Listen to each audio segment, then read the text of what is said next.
Visakha fishing harbour సమీపంలో జబ్బర్ తోటలో diarrhoea ప్రబలింది. చాప కింద నీరులా విస్తరిస్తోంది. 5 రోజులు 40 నుంచి 50 మంది డయేరియాతో ఆసుపత్రి పాలయ్యారు.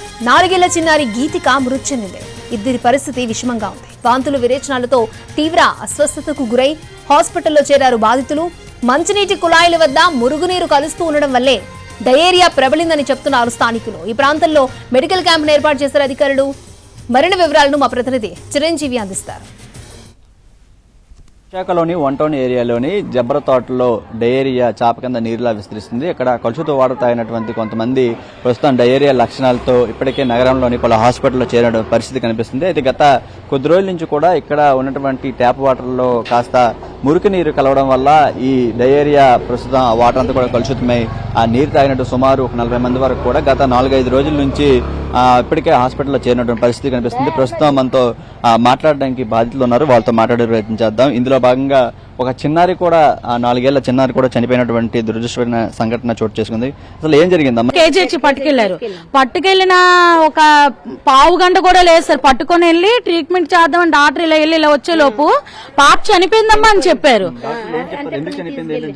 ఏంటి చెప్పలేదు సార్. పాప చనిపోయిన పాపని ఎందుకండి తీసుకుని వచ్చారు అని చెప్పారు. లేదండి ఇలాగ వాంతులు విరోచనాలు అయ్యాయి, అచ్చెన్నాయుడు హాస్పిటల్ కి తీసుకుని వెళ్తేనేమో మెడిసిన్ ఇచ్చారు, వేసాం అయినా కూడా తగ్గలేదు అని. తగ్గపోతే అందుకనే సార్ కేజీహెచ్ తీసుకొచ్చాము అంటే వెంటనే చచ్చిపోయిందని చెప్పారు సార్. ఇప్పుడు ఏ వాంతులు విరోచనాలు అయినా 1 రోజు 2 రోజులు పోనీ ఒక వారం రోజులు ట్రీట్మెంట్ పొంది చనిపోయినా నాకు బాధ ఉండకపోతుంది సార్. ఇలా ఎలా ఆడుకుంటుందో ఎలా మాట్లాడుతుందో. 4 సంవత్సరాలు సార్ పాపకి, 4 సంవత్సరాలు మంది సార్. ఇక సందులో లక్ష్మి అవతల ఏమొచ్చి వైఫ్ అండ్ హస్బెండ్ వాళ్ళ పిల్లలు సార్. మొత్తం 4. ఆ లైన్ అంతా కూడా అదే బాధ సార్. సార్ నేను 3 నెలల క్రితం సార్ కంప్లైంట్ చేశాను. 3 నెలల క్రితం దొడ్డు వాటర్, దొడ్డు అవునా కాదమ్మా అడగండి. దొడ్డు వాటర్ సార్. దొడ్డు వాటర్ వస్తే కంప్లైంట్ చేసేటప్పుడు ఎవరు కూడా రాలేదు సార్. ఎవరు కూడా రాలేదు. తర్వాత 21వ తారీఖు నుండి సార్ మా వీధిలో కలతలో స్టార్ట్ అయ్యింది. 21వ తారీఖు నుండి ఇప్పటి వరకు ఎవరెవరు లెక్కలేనన్ని మనుషులు వస్తున్నారు, చెక్ చేస్తున్నారు. చెక్ చేసి ఇదే అంటున్నారు సార్ ఏంటి సార్ అన్నారు, ఆ అమ్మ ఫుడ్ ఇన్ఫెక్షన్ అయినట్లుగా ఉంది. ఈ ఎనక్సైడ్ ఫంక్షన్ అయితే అందరూ వెళ్ళారు సార్. అందరికీ అవ్వాలి కదా, ఫంక్షన్ కాదు. వాటర్ ఇన్ఫెక్షన్ అన్నారు సార్. వాటర్ టెస్ట్ పంపించాను అన్నారు సార్. 21వ తారీఖు ఎప్పుడు, ఈ రోజు డేట్ ఎప్పుడు సార్? ఇన్ని రోజుల్లోనే రిపోర్ట్ ఇంకా రాదా సార్? ఏటవుతుందో తెలియట్లేదు సార్.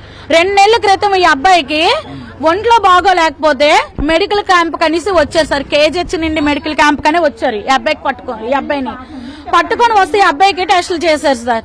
టెస్టులు చేస్తే అమ్మ సాయంత్రం 5 లోపు మీకు రిపోర్ట్ అనేది వస్తుందంటే, పండమ్మ ఎందుకు అలా భయపడిపోతావో, 5 లోపు రిపోర్ట్ వస్తే ఫోన్ కి పెడతాను అన్నారు కదా, చూసుకొని తీసుకెళ్లొచ్చు అని అన్నాం సార్. అన్ని తర్వాత మళ్ళీ రాత్రికి జ్వరం వచ్చింది సార్.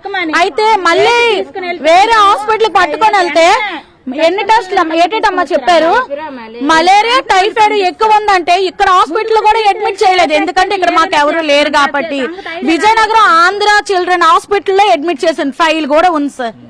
మెడికల్ క్యాంప్ ఎప్పటి నుంచి పెడుతున్నారు? ఇది ఈ రోజు 4 రోజు సార్ అవుతుంది. నైట్ అంతా అలాగే చల్లని అలాగే ఉనుక్కునే ఉంటున్నారు వాళ్ళు.